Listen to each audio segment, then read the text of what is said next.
Sejam bem-vindos ao Sincef Petcasts. Estamos aqui no nosso 4º episódio do nosso podcast do Grupo Sincef. E hoje estamos aqui com convidadas muito especiais para falar de um assunto extremamente diferente, que a gente ainda não falou até agora: animais exóticos e animais silvestres.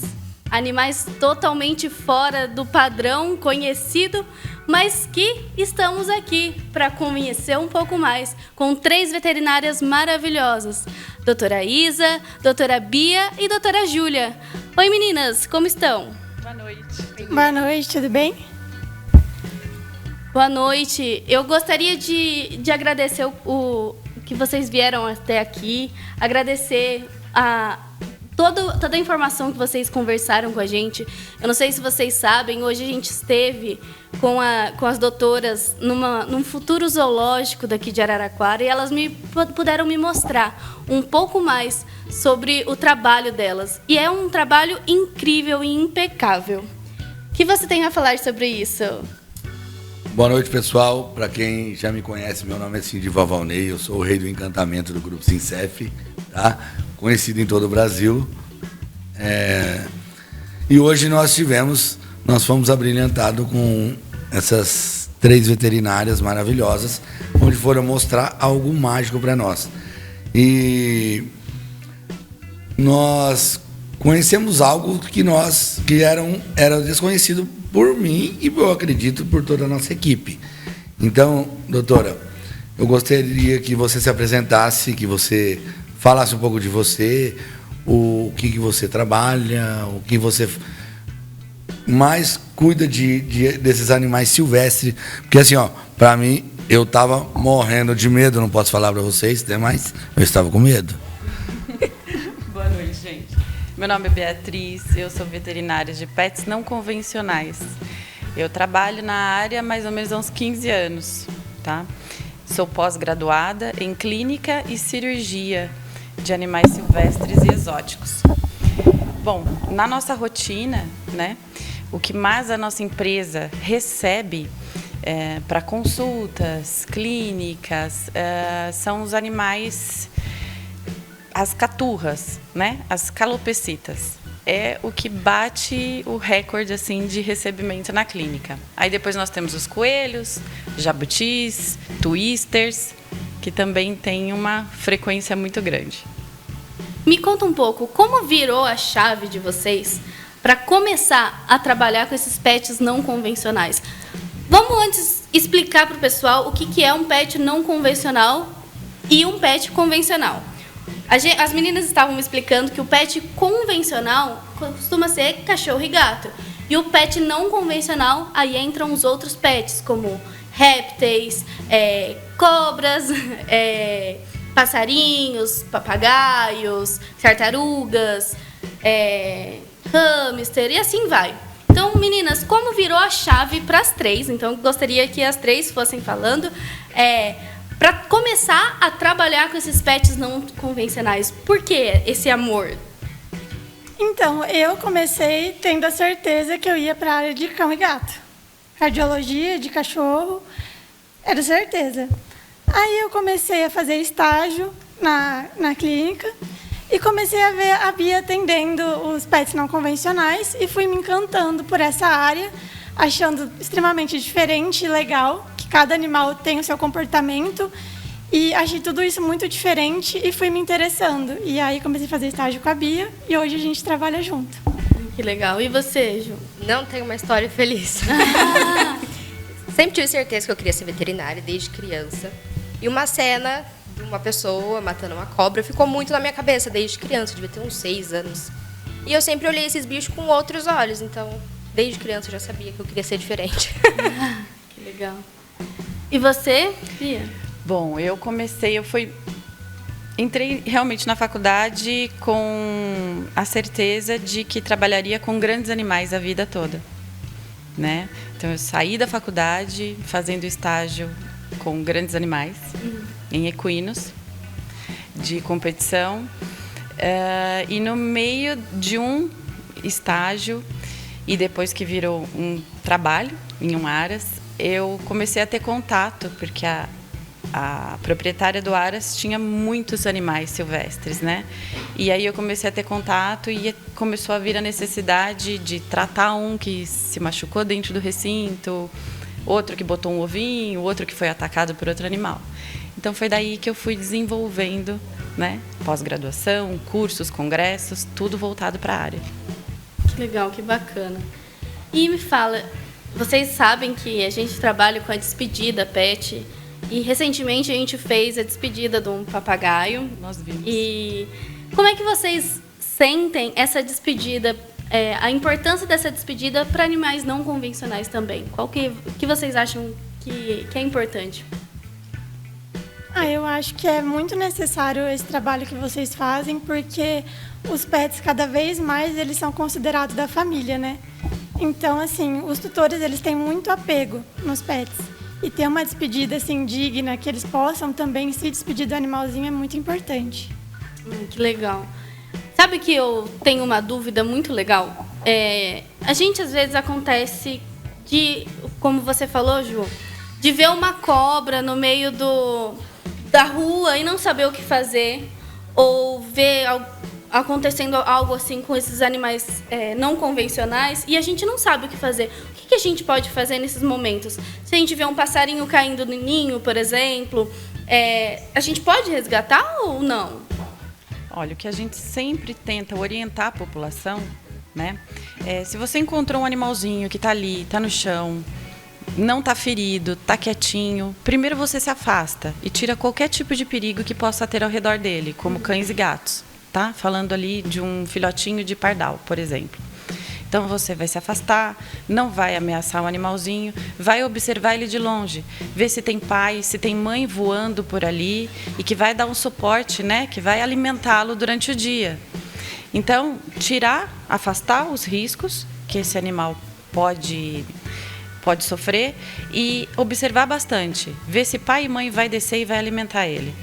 Se ele não tiver ferido, não tem por que você resgatar, não tem por que você tocar e retirar o animal dali, tá? Só observar. Aí, caso ele não saia, o pai não desça, não alimente, aí você faz o resgate. Olha só que interessante. Pessoal, esqueci de falar no começo da live, mas, por favor, mandem suas dúvidas e perguntas para pets não convencionais, que as meninas são especialistas aqui, estão doidas para saber as suas dúvidas. Não esqueçam de mandar os comentários, curtir a nossa live, que é muito importante para a gente também. E outra coisa, sabendo desse projeto e oferecendo algo único para esses animais tão não convencionais, vocês já tiveram alguns animais não convencionais e quais foram eles? Eu já tive bastante. Eu tive muitos. Animais que foram provenientes ali de alguns de tráfico, né, e que a polícia teve que resgatar e aí trazia para a gente relocar na clínica e cuidar. Alguns que eram acidentados, sofriam traumas, né, queimada, atropelamento, algumas armadilhas. Então a gente acaba levando para a clínica, cuida durante um tempo e até poder encaminhar para uma instituição onde vai receber e tocar a vida desse bichinho para frente, a gente acaba mantendo um contato maior, né? Então eu já tive vários, desde coruja, de algumas serpentes, papagaios, maritacas, muitos passaram pela minha casa e pela clínica. Olha só que interessante. Eu nunca tive, só cachorro mesmo. A cachorra não deixa ter um. E você cuida de animais silvestres e não tem? Só cuido mesmo, nós não temos em casa. Eu estava ontem numa padaria, a moça falou assim, olha, eu queria ter uma cobra. E eu não sei. Aonde que ela pode conseguir uma cobra e como que seria uma cobra legalizada? Tem vários criatórios, né? Principalmente em São Paulo, tem bastante. Existem muitas lojas pets, né? Que são voltadas para o pet não convencional. E algumas lojas que também oferecem, né? Para você comprar esse animal. Então, ele vem legalizado, ele vem microchipado, ele tem uma nota fiscal, tá? E a outra pergunta que eu vou fazer para vocês. Você não falou nada até agora, pelo amor de Deus, né? Ó, E eu não posso comprar de qualquer pessoa. Não. E quando eles falam assim, eu preciso fazer alguma coisa diferente ou não? Alguma coisa diferente como? É só eu casa, pegar um ambiente vamos diferente. porque ele faleceu, eu vou levar lá para a Sincef Pet. O que eu preciso fazer de diferente ou eu só posso pegar ele e levar para o crematório? Olha, o nome da cobra é Joana e eu vou cremar Joana. Tá. Ou eu tenho que comunicar... Dar baixa a alguma instituição de que esse animal veio a óbito, né? Se for um animal exótico, não. Você não precisa comunicar o óbito desse animal. Se for um animal silvestre que você comprou, legalizado, você também não precisa.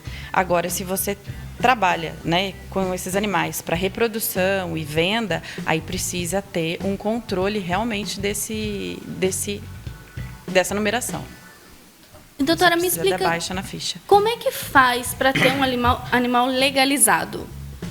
Tem algum processo ou a gente é só comprar do criador o legalizado e tá tudo bem? Só comprar de um criador legalizado, tá? E tem que ser um criador legalizado que você mesmo. confia, Uhum. né? Porque existem muitos animais aí que são esquentados. A nota fiscal é falsa. Então, você tem que sempre verificar o número da nota fiscal com a numeração do chip e da onde esse animal veio, da onde ele saiu, né? O criatório de origem. Sim, assim, e se eu comprei o animal já e não sabia que ele aconteceu isso de nota falsa? Tem alguma coisa que a gente pode fazer para legalizar esse animal? Não existe. Eu dou o exemplo mais básico que tem, que não existe como você legalizar o que está errado, né? Você tornar um crime legal. Então, não. O animal que ele é subtraído da natureza e comprado através do tráfico de animais silvestres, ele não tem como ser legalizado, né? Então, as pessoas que têm um papagaio, não, porque o meu avô viajou de caminhão há 50 anos atrás e trouxe o lourinho bebê, não tem anilha, não tem nota fiscal, infelizmente é ilegal. Então, não existe processo de legalização, de tornar esse animal legal. E essa dúvida agora que me surgiu, essa anilhazinha que eles recebem no tornozelinho, ela tem que ser trocada durante a vida deles ou é uma só para toda a vida? É uma para a vida toda. Olha Então, só. existe uma idade adequada quando esse animal nasce. O tamanho da anilha, né, que a gente chama de bitola, ela é de acordo com o tamanho da espécie, com o tamanho do pé da ave, para quando ela é pequenininha, ela entrar com facilidade e sobrar espaço suficiente para esse animal crescer, ganhar peso e não causar a interrupção de vascularização do membro. Que interessante, né? Cada Coisa que a espécie gente tem nem um tamanho. imagina. Olha lá. E qual animal silvestre que você gosta mais de cuidar ou que você mais cuida? Essa é fácil. Jabuti, disparado, é o bicho que eu mais gosto de atender. Eu só não tenho porque vive muito, né? Aí não dá, gente, não dá. Fica de herança para alguém da família. Mas Quantos jabuti. anos vive um jabuti? Muitos. Muitos. Muitos? 80, Uns 80 para mais. 90 anos, né? Para mais um pouquinho. Estudos atuais mostram pra gente que já passou dos 80. Olha só que legal. E papagaios? 60, Também é outra herança, né? dependendo Que do legal. psitacídeo, 60 A gente vê as histórias de papagaios realmente que passam de pai para filho ou que começa... Eu tinha o lourinho desde quando eu era pequenininha e aí ele veio, ficou com a gente até agora. Então, são histórias muito bonitas que a gente vê que tem, né, de papagaio. E, meninas, qual foi o caso mais emocionante que... Vocês resgatam animais, certo? Então, qual foi o caso mais emocionante que vocês tiveram e qual mais marcou vocês? A Selma. A Selma. A Selma. Acho que pela semelhança, né, com a gente, um primata, foi um macaco prego. E acompanhar também a evolução dela foi muito Foi Ela muito chegou interessante, paraplégica, foi ela muito não bonito. tinha movimento dos membros pélvicos. E ela fazia igual um ser humano mesmo. Ela pegava a perninha e ajeitava do jeito que ela queria. Igual uma pessoa cadeirante. E aí foi todo um tratamento, fisioterapia. E aí ela foi embora andando. Olha só. Ficou 3 meses lá em casa. Um primata, então. Sim, o Que macaco bacana. prego. Que legal. E mais algum caso que vocês E ela foi resgatada de onde, a Selma? Uma pessoa levou até a prefeitura de Américo, e aí uma ONG de lá procurou a gente. Olha só. E já que vocês falaram, procurou a gente, eu não sei aonde que eu vou achar vocês.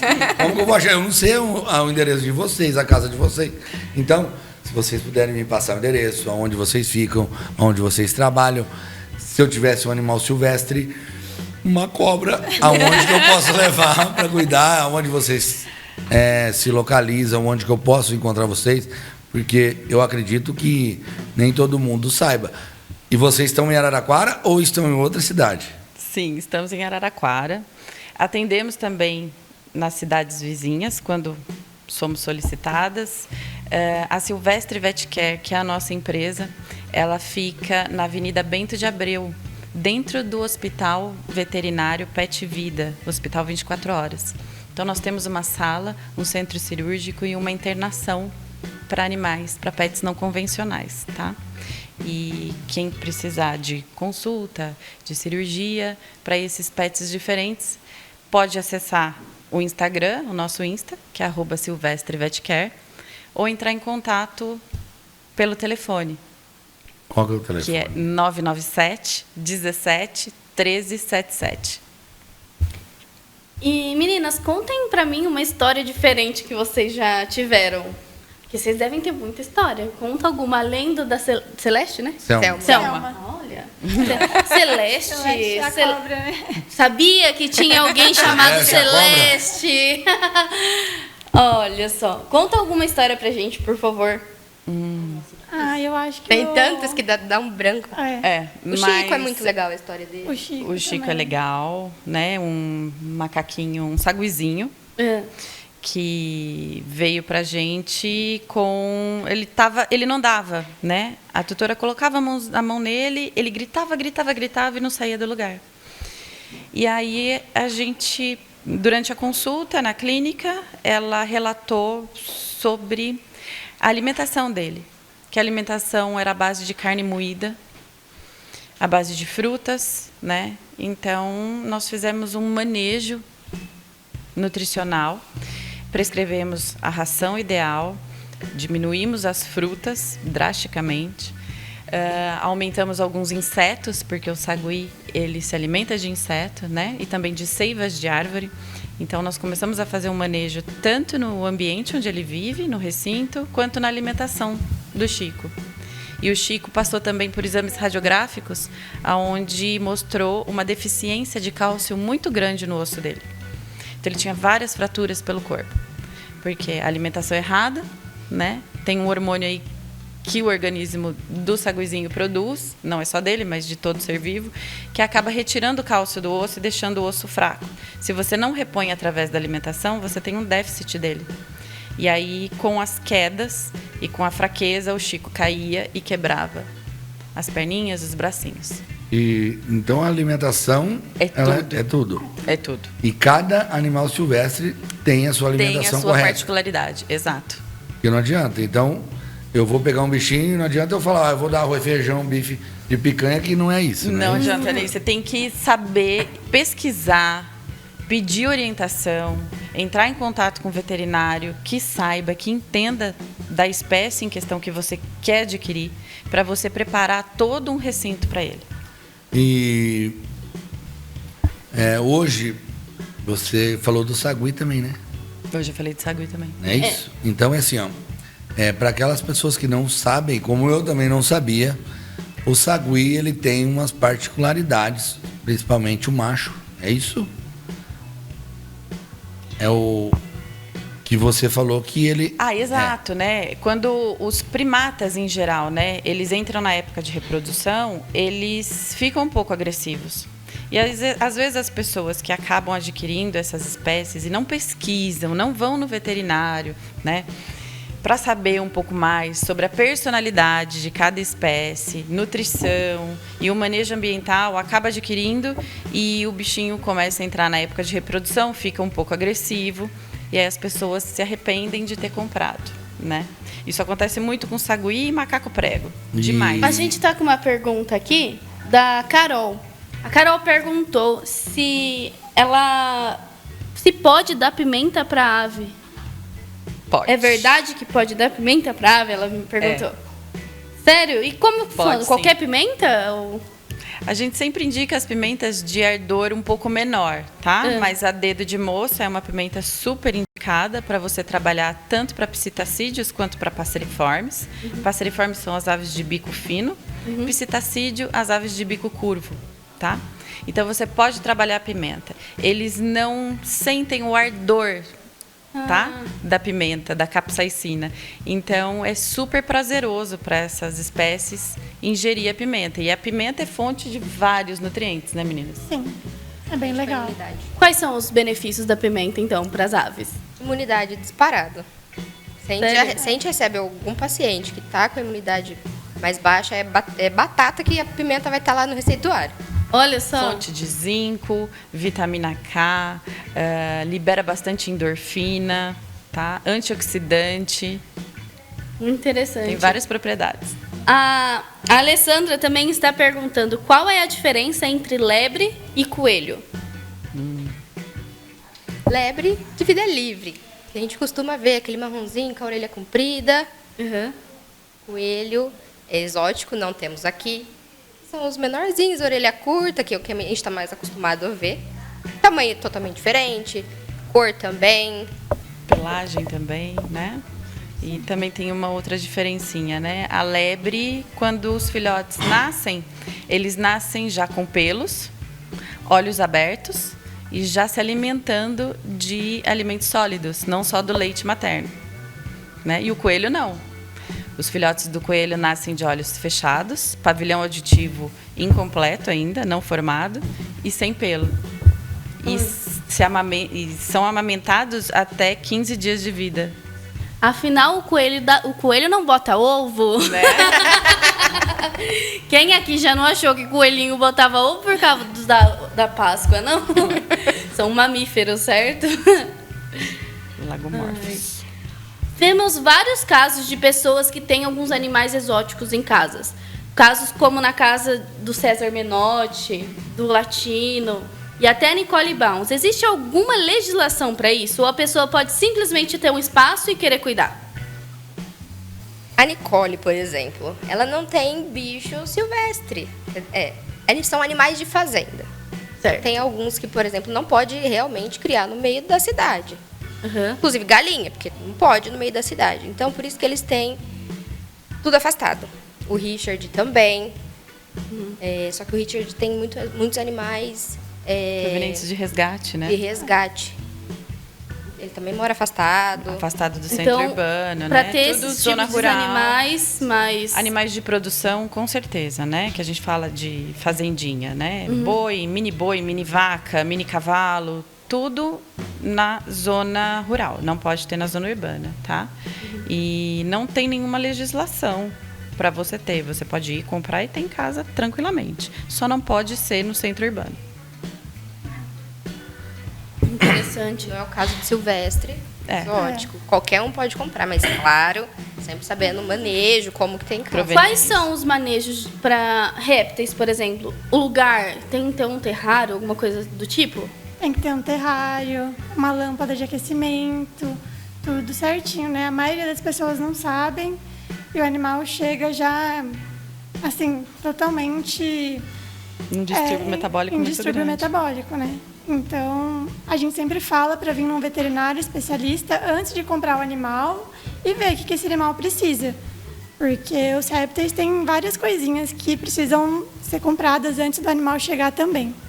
Dá um exemplo. Se eu tivesse um lagartinho pequenininho assim, aqueles... Eu não lembro o nome. Gecko, Um que tem aquelas... um pogona. pelguinhas assim, ó. Eu acho Ah, lindo. esse daí já é um anfíbio, né? Você tá falando do axolote? Eu acho que sim, é. Tá, mas esse já é... Ele vem na minha cabeça, gente, mas eu não consigo lembrar. rosa, é o rosa. Adivinhar, né? Ah, é. Bom, um exemplo que o pessoal, que é um pouco mais comum de ter, né, para terrário, um gecko, por exemplo. Você tem que ter um terrário, umidade controlada, você tem que ter uma lâmpada de aquecimento ou uma pedra de aquecimento, né? Porque esse animal ele precisa manter a sua temperatura basal, tá? aí por volta em torno de uns 27 graus, tá? E a umidade entre 30%, 40%, tá? 30% a 40%. Então a gente precisa dar condições dessa vida crescer, né? E dessa vida se manter. A alimentação também, geralmente à base de algumas papas específicas para o gecko, e também alguns insetos. O Cláudio, do grupo Servir, acredito que estava aqui na nossa imersão Grupo Servir fica no sábado. Em Belo Horizonte. Ele é de Belo Horizonte. Além de estar mandando um beijo e agradecendo pela imersão, ele está perguntando como ensinar as crianças a respeitar e cuidar dos animais não convencionais. Uma cobra, por exemplo. Olha, o respeito, eu acredito que já vem ali, né, na educação em casa. Respeitar o animal, né? A educação em casa e um trabalho bem legal com a escola, fazendo visitas em algumas instituições, apresentar o animal para a criança e explicar que ele faz parte de uma cadeia, né? De uma cadeia alimentar, ele que está ali na natureza, repovoando. Então a gente tem que respeitar realmente. Então o trabalho desde pequenininho é muito importante, tá? Aí a continuação da pergunta foi? Um minutinho. Como cuidar de um animal não convencional, como uma cobra, por exemplo. A cobra, ela, quando você tem em casa, ela pode ficar andando pela casa ou ela tem que ficar dentro do terrário? Ela tem que ficar no terrário, né? O ideal é ficar num recinto apropriado para ela. Qual é uma cobra ideal para você ter em casa? São várias.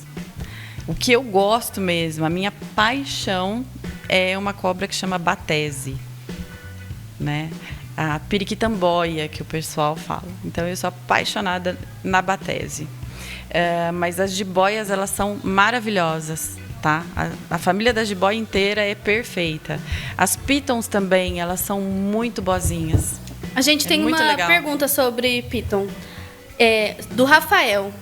Eu tenho uma curiosidade. Nos Estados Unidos, ter cobra piton como pet é normal. Aqui no Brasil também Aqui também. Aqui legal. também. Neste caso, como lidar com este tipo de pet num caso de morte, por exemplo? Então, não tem... Como é um animal exótico, né? Tem toda a documentação. Veio a óbito, Basta geralmente levar. O tutor pede para a gente fazer a retirada do microchip, porque esses animais são microchipados, né?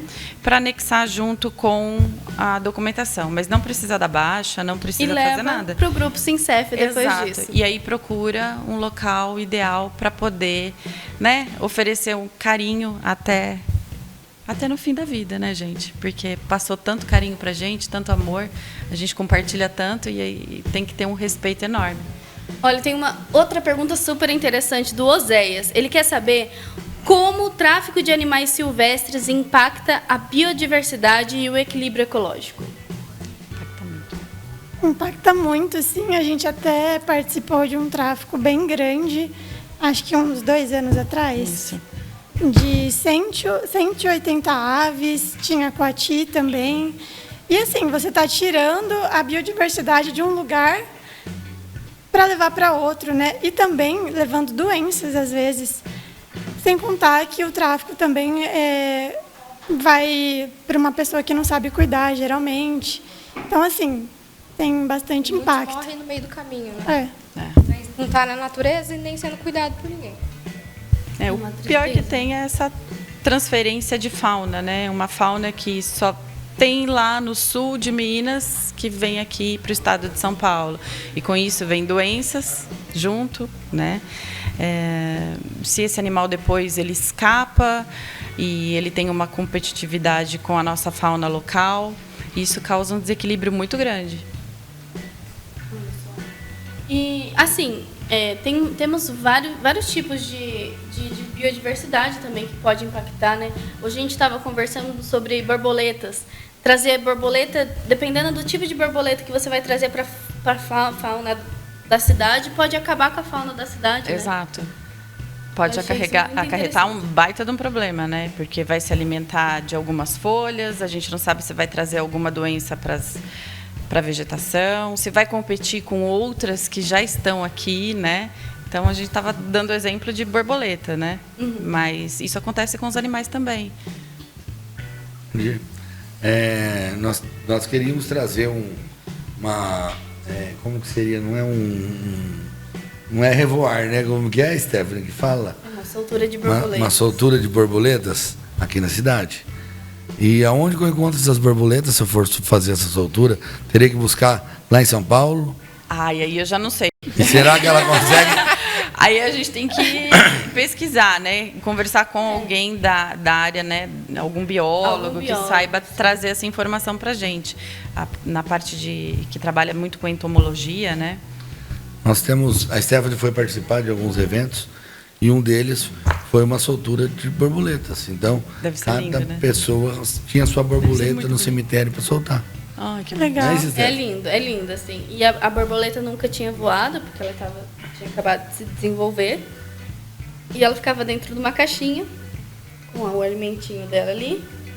E aí, a hora que a gente foi homenagear aqueles que partiram, a gente, depois de uma bela mensagem, a gente soltou borboleta. E aí, todas as borboletas voaram juntas lá no cemitério que eu estava. E onde você estava, lindo. Stephanie? Estava no México, Meu Deus, me falhou. Meu Deus, qual que é o nome do... Aí a mulher vai ficar brava, ela assiste todas as suas lives, todos os seus podcasts. Sem pressão. Lá do México. Mas Stephanie participa, Papa Juan Pablo. Juan Pablo. que é o cemitério lá do México. Saiu. Ai. Mas nós não, né? Nós, que eu falo, é a Stephanie, que foi representar todo o grupo Sincef. Ela foi para o México para entender um pouco mais da cultura do México. Por que as pessoas comemoram no dia de finados, né, a morte? Por que eles estão ali? Por que eles levam comida ali para... Eles fazem desde levam um simples arroz, um cigarro, uma bebida para comemorar com aqueles entes queridos, né, no dia de finados. É isso, Stephanie? É isso aí. Eles ficam juntos no jazigo. E se despedem juntos ali, a família toda, na frente do jazigo. Levam a comida preferida da pessoa que eles perderam e comem todos lá. Ai, que muito legal, é muito bonito. Bem diferente a cultura. E uma das homenagens que foi feita depois foi a soltura das de borboletas. borboleta. Corta pra mim criando uma borboleta agora. A hora que eu vi, eu falei, nossa, eu preciso muito soltar essas borboletas. Fica muito lindo, gente. E assim, é uma homenagem emocionante. Pra não falar assim, é lindo, você chora, você se emociona de uma forma incrível, sabe? Imagina. Por isso que eu queria saber como é que funciona para ter um borboletário. Borboletas. Vou pesquisar para vocês. Me ajuda a ter um borboletário. Pode deixar. E Mais nós uma queríamos missão. ter. E a outra que nós queríamos ter, que eu achei, não é que é difícil, mas tem que ter um cuidado diferente, que é a pomba, que é a soltura de pombas. Que a pomba voa muito longe. Pelo que eles me falaram, ela voa mais de 200 quilômetros aí se volta para casa. Eu não tenho muito, mas eu sei que vai mais de 100 quilômetros, eu tenho certeza que ela volta para comer onde ela foi soltada. Então, se você fizer o revoar na empresa, ela volta para o local. O William quer saber quais são as principais ameaças aos animais silvestres no Brasil e quais as medidas que podem ser tomadas para protegê-los. Eu acho que hoje em dia está sendo as queimadas, né? Porque assim, a gente perdeu muitos animais por conta disso. Das próprias pessoas, né? Queimada e o tráfico, né? E o que a gente pode fazer para proteger? Quais são as medidas que a gente pode tomar para ajudar?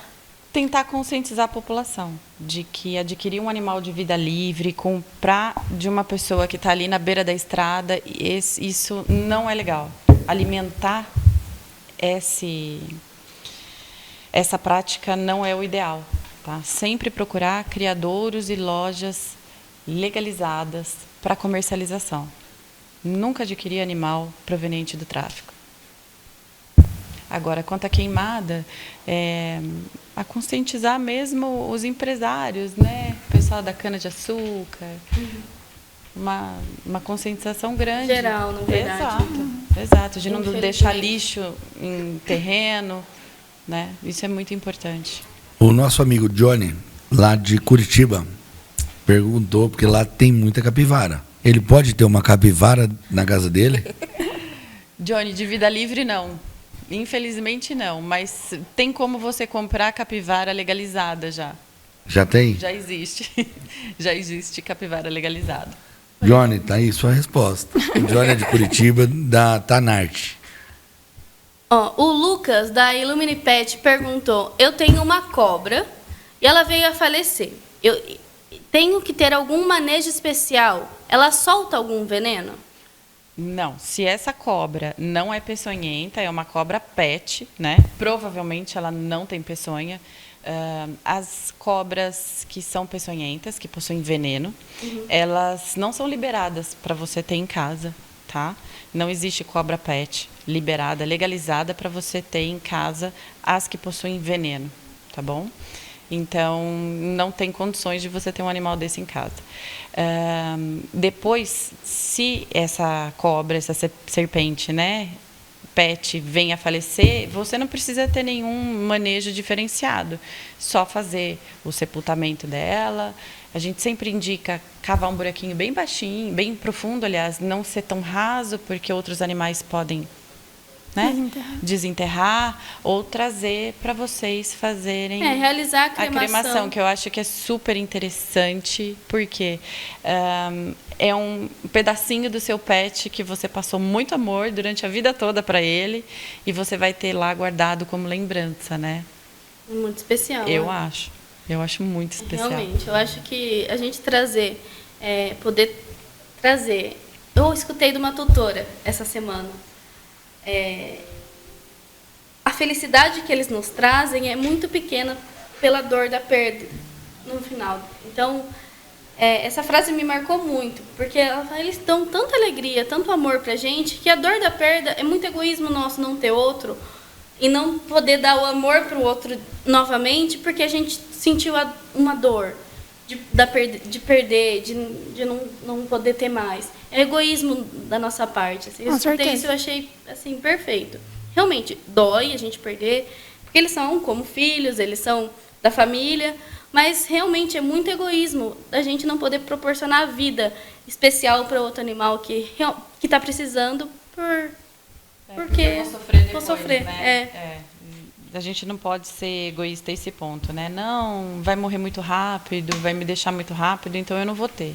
Não, eu acho que não é por aí, né? Então, lá na Sincef Pet, quando nós criamos a Sincef Pet, foi por uma situação difícil que nós tivemos lá, né? Com uma perda de um animalzinho nosso, caiu na piscina e foi muito difícil. Nós não sabíamos o que fazer com ele. Nós saímos com ele.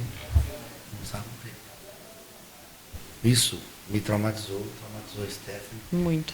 E até hoje eu vejo o cachorrinho saindo num saquinho preto. E aí nós estudamos o setor pet e como fazer a diferença. Então, aí nós começamos a fazer homenagens à história daqueles pets. Porque muitos pets vêm para nós para salvar nossa vida. Ele evita o suicídio, evita a depressão, ansiedade. E essa parte dos animais silvestres, tá? Ou não convencionais, para nós é algo muito mágico, porque como cuidar deles, como na hora de falecer, o que eu posso fazer, como que eu posso fazer ele passar para o outro lado do arco-íris, transformar aquela história, como que ele veio para aquele tutor. Então, assim, ó, essa conversa que nós estamos tendo, para nós, é maravilhoso, é algo mágico, é algo que nós vamos aproveitar muito. Vocês não têm noção a nossa alegria com vocês aqui hoje. Obrigada, eu que agradeço. Nós que ficamos muito contentes. E né? Hoje a gente já está lotado de perguntas. O Vitor Arteiro perguntou: quais são os maiores desafios que vocês enfrentam para lidar com animais silvestres? Bora, Isa. Eu acho que o maior desafio, assim, pelo menos na parte clínica, é que eles não buscam, os tutores não buscam conhecimento do animal antes de adquirir. Então, já chega para a gente um bicho totalmente comprometido, com uma saúde bem precária, e é muito difícil, às vezes, a gente conseguir consertar, porque ele já chega para a gente com tudo muito alterado. Então, eu acho que assim, a nossa maior dificuldade como clínica hoje é essa. E para vocês, como seres humanos, como é que é lidar com a perda desses animaizinhos que vocês tentaram resgatar? Ou até, se não, não só a perda, mas quando vocês conseguem salvar, como a Selma, por exemplo, que vocês salvaram, viram ela voltar a andar, tiveram todo esse processo com ela, como é vocês terem que entregar para uma outra pessoa, uma ONG, ou enfim, como é para vocês? Choro em todas. Realmente, eu choro em todas, porque para recuperar, a gente fica muito tempo. A maioria fica meses com a gente acaba criando vínculo, não tem como. Não tem como, né? Eles são muito especiais. No caso da Selma, ela morou comigo 3 meses. Aí eu acordava, dava bom dia pra ela, acordei, ela não estava mais lá. Aí já dá aquele desespero, falei, cadê minha filha? Mas todos os bichos que passam com a gente é essa sensação. E não tem como adotar esses bichinhos que vocês resgatam. Não. Nossa função é cuidar, né? Se a gente for ficar com todos, nossa! A gente não consegue ajudar o próximo, Minha mãe foi né? pra fora A gente de ficar casa. com todos.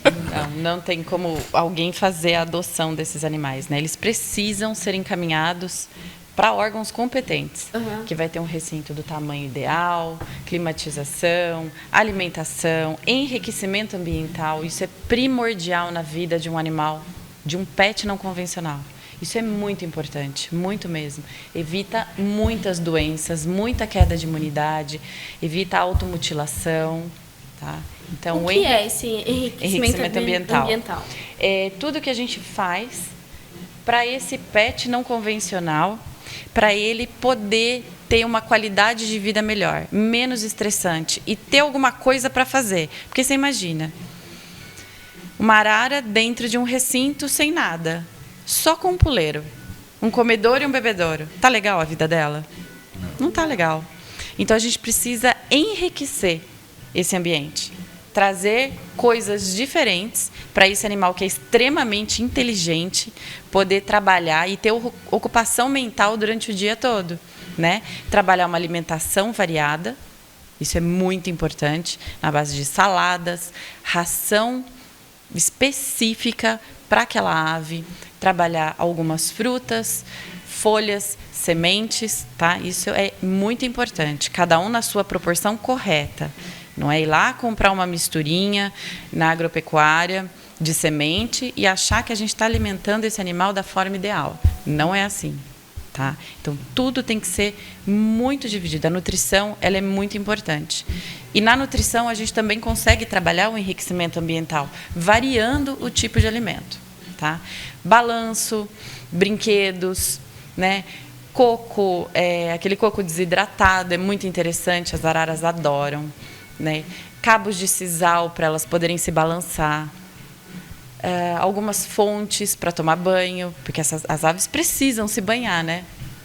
Então, isso tudo é um enriquecimento ambiental. Esse enriquecimento ambiental também existe para pets convencionais. Sim. Também. Tem vários brinquedinhos, né? Mas sempre tomar cuidado com o tipo de brinquedo que você vai comprar. Se for o tucano, o que o tucano gosta de Tudo. Olha, tucano, eles gostam bastante de Corda, né? De corda. Bastante corda. O tucano, quando ele, pelo que me contaram, tá? Eu não sei, eu não estudei essa parte. Balanço, corda. Não, quando ele tá solto na natureza, né? Como não pode prender ele. E ele tá na época do acasalamento, ele fica mais amoroso, é isso?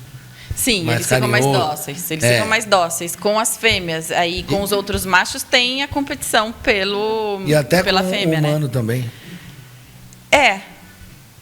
Olha só. Eu já vi alguns lugares que o tucano chega próximo de nós. Assim, você nunca viu ele, mas ele tá ali. Quando você... E ele quer chegar próximo de você.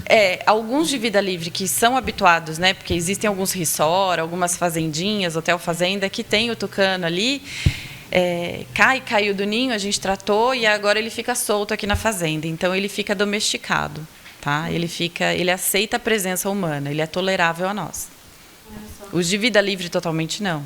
O Alexandre, do Jazigo Perpétuo, que também esteve aqui na nossa imersão no sábado, ele quer saber como é a adaptação desses animais que são de outra região aqui em Araraquara. Uma região mais fria, uma região mais, assim, dependendo do lugar. Na nossa região é uma região muito quente, né? Como é que é essa Uma adaptação? chinchila, por exemplo. Quando você vai adquirir uma chinchila aqui em Araraquara, é muito difícil.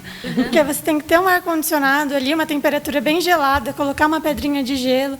Tem toda uma preparação, porque a cidade é muito quente. Né? E a gente tem que tomar esses cuidadinhos. A chinchila tem que ficar 24 horas no ar-condicionado? Ela tem que ter uma fonte assim, gelada para ela, né, ficar resfriada 24 horas, mas não necessariamente um ar-condicionado. Pode ser uma pedrinha de gelo, assim, para ela brincar e se divertir também, como um enriquecimento ambiental? Ou eu estou inventando essa nova? Não, a chinchila não pode entrar em contato assim, né? Molhar o pelo.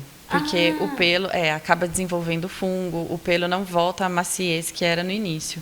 Então, a gente não costuma, assim, o gelo. As pedras de gelo que a Isa disse são aqueles tapetinhos que a gente mantém ele refrigeradinho, sabe? Entendi, que ele sei. vira uma pedrinha de gelo, para trazer um pouquinho mais de frescor para o recinto. A temperatura ideal para uma chinchila, temperatura ambiente ideal, é entre 24 a 25 graus. Então, você tem que ter o ambiente climatizado para ela.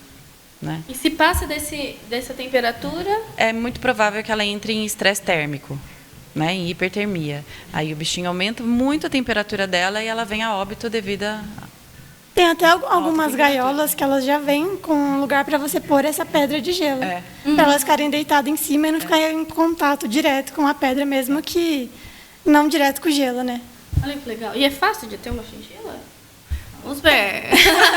Fazendo a ambientação correta, né? Um recinto correto, uma gaiola correta. São animais bem sociáveis, né? São umas umas Fofinhos delícias. também, gente. Eu vi lá no futuro zoológico da nossa cidade, as meninas me mostraram, elas estavam agarradinhas assim, ó, parecia uma bolinha. Era a coisa mais linda do mundo. Temos outra pergunta aqui do Eduardo, de Presidente Prudente. Ele quer saber como podemos conscientizar a população sobre a importância de respeitar e proteger os animais silvestres. Eu acho que começar nas escolas, né, para as futuras crianças já terem noção disso, saber como cuidar, o que fazer, até se achar um passarinho na rua, o que deve fazer, o que não fazer, como respeitar também o animal, né? Porque a gente também já atendeu vários acidentes assim de criança, principalmente em época de Páscoa, que tutores dão um coelho como se fosse um brinquedinho e acontecem os acidentes, né?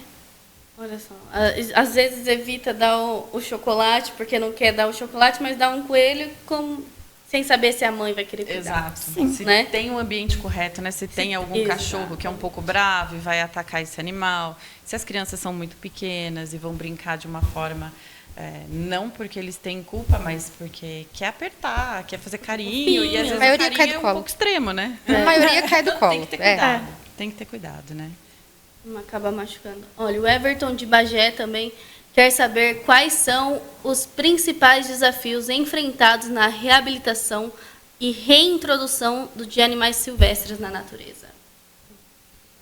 Domesticação, né? Eles acabam domesticando muito fácil? Muito fácil. Depende da espécie, sim. Eles desenvolvem um apego com o ser humano, porque se você tem que medicar, se você tem que tratar, alimentar, ele sabe que a fonte de alimento está vindo do humano. E aí ele aprende. Então, o meu aconchego, o meu carinho, o meu alimento vem do humano. E aí depois você efetua a soltura desse animal sem estar preparado, sem tirar esse link com o humano, a vida dele vai ficar totalmente comprometida, né? Achei um passarinho, cuidei dele, olha, agora já cresceu a peninha, ele já está pronto para voar. Não, não é por aí. A gente não pode simplesmente pegar, cuidar e depois soltar. Ele não teve a mãe para ensinar ele a se alimentar sozinho, aonde ele vai encontrar abrigo, aonde tem perigo, aonde ele não pode ir, aonde ele vai achar comida. Então, esse processo, existem pouquíssimas instituições no Brasil que fazem isso, né?